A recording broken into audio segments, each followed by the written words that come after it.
Următorul panel se concentrează pe un subiect foarte actual, blockchain, supraveghere și aplicarea legislației în Europa.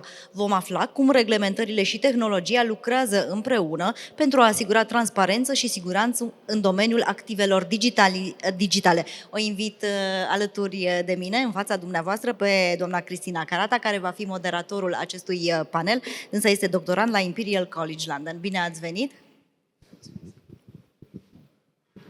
I hope you hear me. I'm not very good at this. Good afternoon. Welcome to the last panel of the forum and of the summit. I know it's late. I know it's a regulation panel, but I hope it's going to be interesting because I have a fantastic panel. I have with me supervisors, regulators, industry leaders, policymakers, and legal practitioners. So we will have a 360 degrees overview of the MiCA regulation. So let me introduce our speakers today. We have Nino Gubeladze from the National Bank of Georgia. She's the head of VASP and MEL Supervision and Inspection. Welcome. I have Mazurka Zeng. She's the CEO at Bybit Europe. I have Elijah Pushkash. He's the regional manager for Central and Eastern Europe at Binance. I have Adrian Matak. He's the senior policy manager at Global Blockchain Business Council. And last but not least, Bogdan Ghera, who is lawyer at Ghera Vieru Lawyers.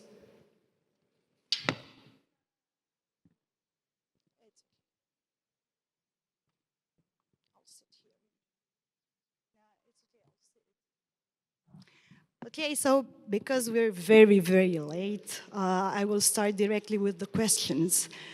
And Nino, because you're the supervision person in the room now, I want to ask from your perspective, which are the main challenges for an effective prudential supervision under MiCA? All right, thank you, Cristina. Hello, everyone. First, I would like actually to take this moment to thank our host for such a warm hospitality and welcoming attitude. I do believe that Romanian people are among one of the most hospitable people in the world. Getting back to the session, taking into consideration the diversity of the audience, it might be a good idea just to say a few words about MiCA. That is so this is a regulation development issued by European Union. This is a single entry unified regime for crypto asset service providers to act in the market under one license umbrella via passporting and providing crypto asset related services to clients within all 27 European countries. So this regulation sets classification of tokens into asset reference tokens, e-money tokens, and other tokens such as utility tokens. It also sets the minimum capital requirements depending on the types of the crypto asset services provided and also the complexity. Also, it sets the disclosure requirements such as white papers, marketing, also requirements regarding governance and segregation of funds. So altogether, under MiCA, CASPs are required to act honestly, transparently, and fairly, and provide all clear information to the clients and avoid conflicts of interest. MiCA is the regulation that is directly applicable, unlike from directives, for example, EU directives that needs to be transposed into the national laws. And July 1st, 2026, is the deadline for all European countries to fully adopt MiCA, including transition of so-called grandfathering of existing entities as well. So these are a few words about MiCA. And now getting back to the challenges that are actually a lot. But I would like to address the view of there's a Polish professor at Lazarski University, Krzysztof Pijak, and I find his view very interesting and forward-looking. According to his view, MiCA is an entry regime for CASPs to act in the market, but it still does not provide a structured and standardized crisis management architecture, such as managing runs and triggering escalation measures, or managing and facilitating orderly wind downs during the market stress. So to make it more clear, we can maybe consider a scenario where, for example, CASP actually meets its capital requirement on 150,000 euros and has the crypto under clients' crypto assets under custody of around 10 million euros, and there is a market stress. And this shock actually triggers 40% of withdrawals within 24 hours. So even though the firm might have a perfect segregation of funds from the clients and from their own, they still might face some challenges such as operational challenges, overload, for example, customer support, compliance issues, incident management. They might face also the challenge of liquidity bottlenecks, such as fiat transfers, banking cut-off times, or settlement delays. And then this ultimately will lead into disorderly wind downs, and the freezes in withdrawals will amplify the panic.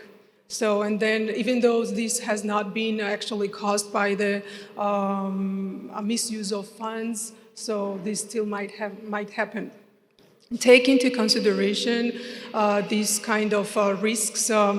In 2026, the supervisory authorities actually might take more of the shadow prudential practices, meaning that they might go beyond the rule book requirements that are set by MiCA. And instead of asking questions, for example, do you meet your entry requirement, they might go beyond asking questions such as, show me your intraday liquidity monitoring, show me your stress tests, assuming clustered withdrawals, or show me your governance that is capable of overriding founders' dominance. So just to put it short, MiCA is a good harmonization of entry regime for CASPs to enter the market. But for prudential supervisory point of view, this is just the beginning and it's not the end of it, or just the final version of it. Thank you. Thank you. Now I'm turning to the industry side of the panel. So Mazurka Bybit was one of the first major crypto exchanges to get its MiCA license, so you already have the experience. How would you describe this experience? What were the biggest challenges from operational or regulatory challenges you meet during this process? I'm very curious to hear about your experience. Thank you. First of all, I think thanks for inviting me. I'm very honored to be here. Also join the DISB, talk with a regulator, talk with the players, and share about our experience. I think it's a quite user journey, difficult, quite excited and difficult user journey for us, because we previously run a global business. The first time we start to do very seriously compliance framework, also there's no guidebook to say how you can do with that. You need to care more about how you process with assets, how you do build up liquidity, how you build up a product. I think it's a start for the business in EU. On one side, we would take it as two sides. On one side, the good side is actually filter out some of the professional players. Let's say, let's try out what you did in global. Is literally, so standard, can meet our requirements. On another side, also try to protect our users, interest, also per users' sake. I think it's good for Europe to make a lot of laws to protect users, sometimes for the users' asset security, also pay much attention to like international security, information system security. So that's why in EU, we confront with a lot of new criteria that we didn't met, of course, in global-wise. But it's also good for us to learn a lot from the traditional Europeans, like banking criteria, how to segregate the funds, how to do custody, and how we can make sure if some of the special or extreme situation happen, we can protect our business. I think we learned a lot from that. But on another side, we graduated and built up our business in this way. So on one side is a challenge. Another side is also a stable or long-term like business plan for our exploration in Europe, also in other jurisdictions. Because some feedback I heard from other countries, they learn EU MiCA compliance framework as the structure and something they can learn something from. And they also ask us about how you did that in EU and how we can pay attention to that. We guide a lot of other jurisdictions, regulator, and also share a lot about our experience. So from that side, I think on one side is a challenge, on another side is also a good standard for our business. Thank you. Do you hear me? Yeah. Okay. So Bybit already has a MiCA license. Binance just applied for a MiCA license. So how has been the experience so far? How do you engage with regulators? How is Binance preparing for MiCA? We are very curious to hear it. First of all, I know this is the last panel, so I want to thank the organizers for this event. It's getting better and better every year, so next year is going to be amazing, I'm sure. And to reply to your question, MiCA is definitely a landmark legislation, bringing clarity, consistency, and most importantly, transparency to this market. For us, we started interacting with regulators early on. When I joined Binance 4 years ago, one of the first activities was meeting governments, meeting regulators around Central Eastern Europe, and contributing to actually creating MiCA and developing this aspect. Now, when actually applying to MiCA, our interaction with the regulator is insightful and constructive. From our side, we had to adjust our already compliant global view to the specifics of the EU regulation of MiCA. And now there's also some issues that we encounter, like, for example, blockages on marketing for specific purposes until we get the MiCA license, or reducing partnerships in specific countries around Europe. However, I don't see this as a blocker, because it allowed us to develop our educational side a bit more. In the last year, we actually partnered with more than 30 universities and NGOs around Central Eastern Europe through our Binance Academy arm. And the focus is to inform people of how this field is developing and how to actually approach this market for the first time, how their investment could grow if they learn more about crypto in general. And unfortunately, in the region, the financial education in general, it's a bit low compared with the other sides of the EU.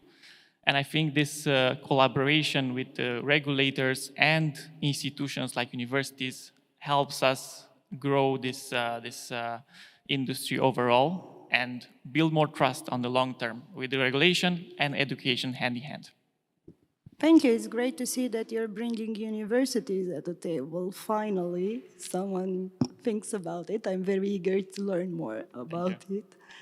So now I'm turning to the policymakers and the legal practitioners. So, Adrian, even though MiCA is a single framework, its implementation still depends on national authorities. So how do we already see differences in how every country is implementing MiCA? What is your opinion on this? Yeah, thank you. I think we're definitely seeing lots of differences. I'd say that they're maybe visible on 4 main levels. And the first one, the most obvious ones, and definitely doesn't depend on my opinion, is simply timing. So we see different timelines for the application of MiCA. Even though it's a regulation, even though it applies directly, the national competent authorities have very different, have a lot of leeway and room in choosing how fast they want to implement it. So ESMA's mapping shows that some companies, or some jurisdictions, sorry, some countries chose to do that in 6 months, some chose to do that in 9 months, 12 months, and some used the full 18 months, which run to 1st of July this year, 2026. Romania, for example, is in the last group, so it's taking more time to develop apply MiCA, and this is fundamental because you have companies and CASPs which operate across these jurisdictions, but during this grandfathering period, passporting is only available once the firms are authorized. So you, from the outset, have very different speeds in which the countries are implementing and applying MiCA. And then the second one is that across Europe, the ecosystem before MiCA went into force was looking differently. You had some countries like Germany, which already had its BaFin's framework before and now is using some of the learning and some of the frameworks that were present there in a different way. Similarly, you had the French PSAN and the DISB framework, which was already developed. And in other regimes, we see, and in other jurisdictions, we see that starting from scratch. And so the way that the framework develops is happening in a completely different regulatory context, educational context, maturity of actors, and preparedness of regulators. But it's also about ecosystem maturity. You have very different. Not every jurisdiction will be as lucky to have, Binances and Bybits, which are definitely bigger entities that are more. Probably more prepared to be authorized, probably more to be supervised, and they have more capacity like this. But you have some jurisdictions which have either more of an ecosystem, startup ecosystem, or you have jurisdictions which have smaller volumes, less capital, less sophisticated actors in the digital assets and crypto space. So that also works completely differently based on what we see. And then what we are seeing, given those different MiCA timelines and the application timelines, is just how many applications are actually being handled in practice. And this largely depends on regulatory capacity and resources, but also on how each country is choosing the kind of regulatory and supervisory depth of its frameworks. So one example I've noted here is Czech Republic, and in February this year, the Czech National Bank said it has received 248 applications. So far, it's issued first 6 authorizations at this point. But then you had Malta, which in July of last year, of 2025, has already issued 5 MiCA licenses. Obviously, this was then met with some ESMA's fast-track peer review, raising and criticizing some aspects of the MFSA's authorizations and how expectations that at the European, at the centralized level, ESMA's expectations are met. So it's also about depth and consistency and supervisory judgment, and that would bring me to my 4th point in the differences, which is, I think, that the centralization debate, we've seen that earlier this year with a couple of regulators issuing a joint letter to ESMA, and then ESMA using with the European Commission integration package, proposing to transfer CASP supervision from the national competent authorities to ESMA directly. Whether or not this succeeds, it tells us that there are concerns about fragmentation and uneven authorization standards across EU. So if we're seeing that at this stage and this early, I think this debate is very applicable to the experience on the ground.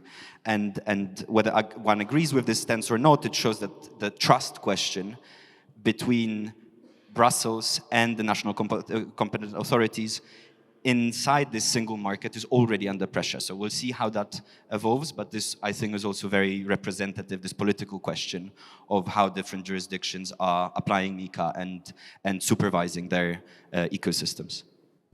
Thank you, very interesting. And the numbers are very interesting with the Czech Republic and Malta. So we can't have regulation without lawyers. So Bogdan, you work both with crypto companies and you work both with regulators. So your job is mostly like a translator between the two sides. I'm very curious to know, when regulators read MiCA, they understand one thing. When industry players read MiCA, they understand differently. So what are the biggest misunderstandings, or what are the biggest gaps between the two sides? I think you should know. Yeah. Thank you. So indeed, we sometimes act as translator between regulators and companies from this industry. So it's a very good, because one of the problems basically is the terminology that is being used. Regulators are focused on risk management or corporate governance, when blockchain companies are more focused on growing the ecosystem, getting the community bigger, and so on. We have basic terminologies that are being used in the crypto industry. For example, when this industry is always talking about stable coins. When we look in MiCA, we see that it's e-money token. So this is where we step in and try to be the bridge between these two worlds. Regulators look at these companies and try to understand more how they want to operate also after being licensed, and how they will operate moving forward. So crypto companies are focused on different paths and trying to engage, develop more, and be more focused on the technological part. Now, one other misunderstanding that I see is on the compliance part. Crypto companies are focused on speeding up things. They ask questions. Okay, how fast can I be authorized? What should I do? How easy can I be passported in Europe? What are the costs? What are the taxes? These are the most frequent questions that I'm being asked. On the other side, regulators want to see more than this, want to see, okay, let's talk about internal controls. Let's talk about corporate governance. Let's talk about other stuff that MiCA wants from a blockchain company to act as a regulated financial institution.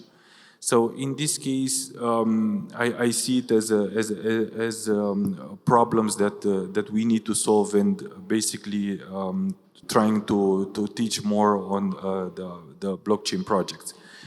One other point is the token design. We see tokens that were launched several years ago, and now these blockchain projects needs to ask some questions and see if the tokens that were designed a long period ago, to see if I don't know what is the utility of the token. Can it be redeemed? Can it not be redeemed? What type of benefits? Is any profit associated with it or not? So these are the type of questions that we see with this project. But on the other side, the authority, I see that there is a willingness, and I think you, Cristina, mentioned in one of your researches that even if there is a low percentage of people from these type of authorities that do not understand or do not yet know all the technological and what is happening in the background, there is a high interest in learning more about this technology. And this is a good thing, and I have seen it in practice. And hopefully, working on this path, we can eliminate through these misunderstandings that we face right now. Thank you, and thank you for reading my research. Nino, now I'm getting back to you. So you told us about the challenges, but MiCA is in full implementation now. How are you effectively doing it? Do you have new tools to do it? Do you have new approaches? What is really happening behind the scenes from the supervision side? I'm still going to continue talking about the challenges, even in regards of these new tools that are available out there. So yes, there are some growing discussions among the crypto experts about, for example, how API-based supervision can be very innovative and ambitious. So there is a paper also recently issued in January 2025 with the World Bank's participation. The name is AI in Risk-Based Supervision, where it says that technologies can enable anomaly detection and compliance assessments and many other things. And then future developments include, for example, real-time API-based supervision and some other innovations. But then this sounds very attractive. I could speak of the challenges from the supervisory point of view. Since the supervisory practices in traditional financial environment are basically based on periodic reporting, on-site inspections, and they are basically based on the backward-looking data. And then the frontline obligations, such as detecting suspicious activities, responding to emerging risks, or responding to red flags, squarely lies with the AML and compliance supervisors and officers, actually, within the financial institutions. So for the supervisory authorities intervene where there is a systemic weaknesses, for example, or financial institutions demonstrably show the failings in their duties. So taking this into consideration, so API-based supervision can be a very dramatic switch of I don't know, the practices and philosophical change, actually. Because when the supervisory authorities grant the real-time access to transactional data, wallet clusters, liquidity positions, or on-chain movements, so they are no longer distant overseers, but they become continuous observants. So this brings up the uncomfortable but unavoidable question: if the supervisors can see the risks materializing in real time, can it be justified not to act immediately? So this is the question and we're looking for the balance to be shaped very carefully. And for now, I would say that API-based supervision is still an ambitious innovation, promising, powerful, transformative, but still it's not proven in the real-time effect. Okay, thank you. Very interesting insights. Now I'm moving again to the industry side of the panel. So since MiCA is in implementation, this new framework for sure is going to change the competitive landscape. So this is how I feel. I'm curious how you feel. So for example, Bybit is among the first ones to get its MiCA license. Do you feel that you have a strategic advantage because you got it earlier? So I'm very curious how you see this competitive framework now. I think... Is it working? Yeah, it works. Yeah, actually, it's an advantage, but it's also a challenge. From my understanding, getting MiCA license itself is just a precondition. Let's say you have a key to open the door. Otherwise, impossible for you to explore the market. But let's see what's behind of the license. A lot of challenge, let's say how to operate the business under the MiCA framework, and also how to set up the liquidity, how to make sure that your product is competitive compared with other exchanges. It's a question mark for all of the exchange. And actually, I believe for different exchanges, it will structure the product in different way. Let me give you Bybit as example. As our rebranding vision, we want to just positioning us like digital financial platform. Compared with traditional exchange, what's the difference of it? Let's say blur the boundary between banks, also crypto exchange. Make it much more easier for the clients to, first of all, get your private bank account in the future. You can deposit your assets and you can choose either your deposit in crypto assets or fiat assets. Then you can make investment easier way. When you want to spend, you can directly with a crypto card. In the future, we can even with a Bybit Pay service. So that's a quite easy vision for all the users. We don't want to use a global strategy, still engage you to trading, but provide more comprehensive solution for the users. I think it's a big vision for the future. You can also tell the trend for all the different exchanges, but at least that's our long-term and mid-term strategy on it. So I'm really looking forward to it. Thank you. So, Elijah, you said earlier that Binance obviously works globally. We all know that. But if you are doing a comparison between MiCA and other frameworks, how do you feel about MiCA? I don't know if we can talk in terms of is better than other frameworks or is worse than other frameworks, but how is it compared to the others? I would say let's look before MiCA. In the EU, virtual asset providers had to apply for a VASP license, a virtual asset provider license. Binance has 9 VASP licenses at the moment in Europe, but MiCA will make that just one license across the EU region. So this fragmentation is still present outside the EU, and it's still a lot of work for us internally in terms of compliance, because each new license is more compliance and more work for our internal teams. For example, there's licenses across Asia in each country, in each of the biggest countries that we work in. Similar to MiCA, I don't think there's any license at the moment. Only ADGM is recognized. ADGM is the Abu Dhabi Virtual Asset Provider License, which is recognized by a few other states except Abu Dhabi.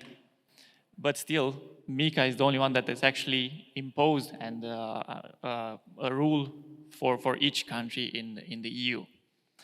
Second, I would say MiCA was built from the beginning on the idea of protecting the customer. It's not just about regulating it. It's not just about let's prevent anti-money laundering or terrorism and so on, financing and so on. It's about the customer being at the center of this new product that is more widely covered in this region. And I feel that brings trust, again, for the users, for exchanges that have licenses. And this field can grow better in this regulated region compared with other regions. I'm hoping to see the same alignment in a way in different other regions around the globe. And thirdly, I would say there's also this view on the stable coins, on tokens, which on other continents, on other countries, we don't see. Stable coins, for example, have to apply for a MiCA license as well.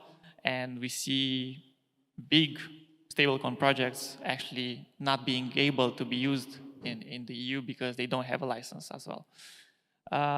What's missing everywhere is the legislation, the regularization of the decentralized exchanges. That's something that it's in plan for the EU, and I think EU will be the one that dictates the future of this. Or the other regions could learn from our mistakes, at least. Let's see. Okay, thank you. And continuing on the same page, I'm going back to Adrian. And for sure, MiCA is a compressive framework. We heard from Elijah. How is it comparing to other areas of the world? Do you think, from a global policy perspective, that other jurisdictions are looking at Europe and at MiCA as a model? So, is it safe to speak about MiCA in terms of regulatory diffusion? Does it influence other countries, and what countries? Yeah, I think that's a good question, especially because I think in policy debates you often have this this concept of the Brussels effect, that if Europe moves first with some of the regulations, and the regulations being some of our primary European export products, then you will see other jurisdictions adapting to that because of convenience, because of establishing some prior standards where markets respond. And I don't know if that's the case when it comes to MiCA. I'd say that maybe regulatory diffusion is the right concept, but only if we use it carefully and don't overstate what it actually means. Definitely, it structures the regulatory debate and the regulatory grammar that regulators around the world use to think about what they need to do with their own frameworks. It was one of the first major binding law frameworks. It's easy to imagine. It works at scale. It's a fairly complete set of ideas with some missing aspects, like DeFi, for example. But we have authorization of service providers, disclosure obligations, prudential expectations, rules for stablecoins, market abuse protections. All of these things that I think are reflected in the European Commission's own description of MiCA as a kind of comprehensive framework for all crypto asset-related activities that are not covered in other EU regulations. But so I would focus on the grammar aspect of this. So what MiCA, I think, has established, and what is definitely a reference point in other jurisdictions, is regulators asking similar questions in similar order. So, for example, who needs to be authorized? How should custody be handled? What disclosures are needed? How should stablecoins be treated? How should market abuse rules apply in crypto markets? And maybe one clear example of something similar or of this grammatical repetition is the UK. Completely different approach, completely their own crypto asset roadmap, not a copy of MiCA at all, and using a completely different architecture. But you can see that if you look at the substance, some of the overlap is obvious. You have admissions, governance, intermediation, lending. So is there diffusion? I'd say that there is some regulatory logic and grammar that's being repeated, but I wouldn't say that it's a model because we're speaking about a much more complex ecosystem of different standards, of international organizations, international bodies that are also setting some expectations, and also other jurisdictions that started doing their own thing with their own philosophy. Thank you. And because we only have around 2 minutes, unfortunately, because I would have had 1 million more questions, I'll leave the conclusions to the lawyer. So, looking on how companies are preparing for MiCA from your experience, do you think this framework will eventually attract more companies in the EU, or do you think it would push companies towards more, let's call them flexible jurisdictions, or how we call it in specific terms, regulatory arbitrage? How do you feel about it? Thank you. It's a very good question. I want to discuss a bit like the time before MiCA and tell you a bit about how my discussions with the clients were. We were discussing this week, let's go to Malta. Next week, let's go to Estonia. Next week, let's go to UK.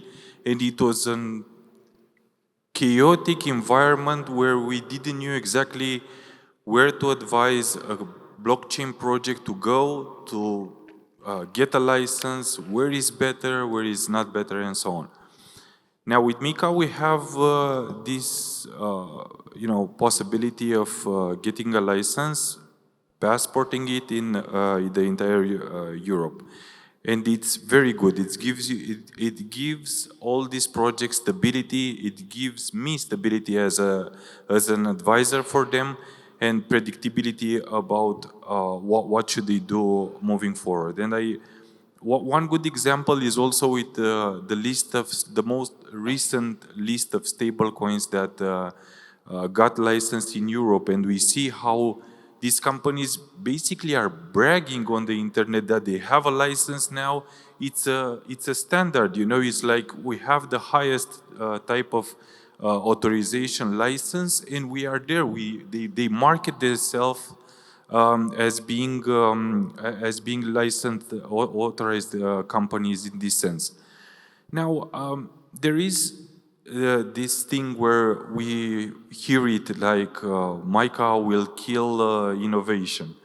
Of course, if you want to get a license, you'll need some money to, submit all the paperwork and so on. But I would not put it this way. I would put it in the sense of being capable of seeing at a long run, being capable of operating better in this industry. Having a license, you'll be able to work better with the banks. When you are getting the money from the crypto, from the cryptocurrencies and putting it in the fiat, being a licensed company, it will be very much more easier.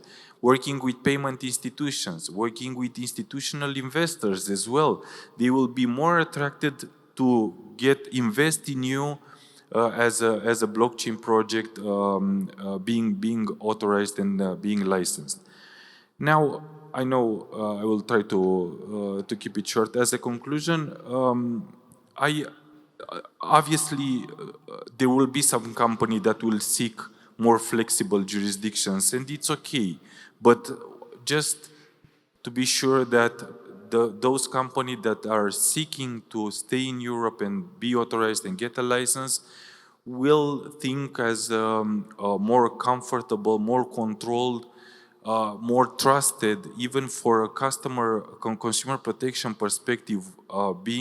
Interacting with these companies that are authorized will be much better than other companies that are in more flexible jurisdiction, as you have mentioned. Thank you. So unfortunately, we have to wrap up because everything is red on the screens. Thank you, everybody, for a very interesting regulation panel. So as you can see, regulation can be very interesting. So please do come at more regulation talks. Thank you again. Thank you, everybody. I think this wraps up the blockchain forum. I hope I will see you again next year in larger numbers. And I think we have the final remarks from Mr. Vevera. Thank you again.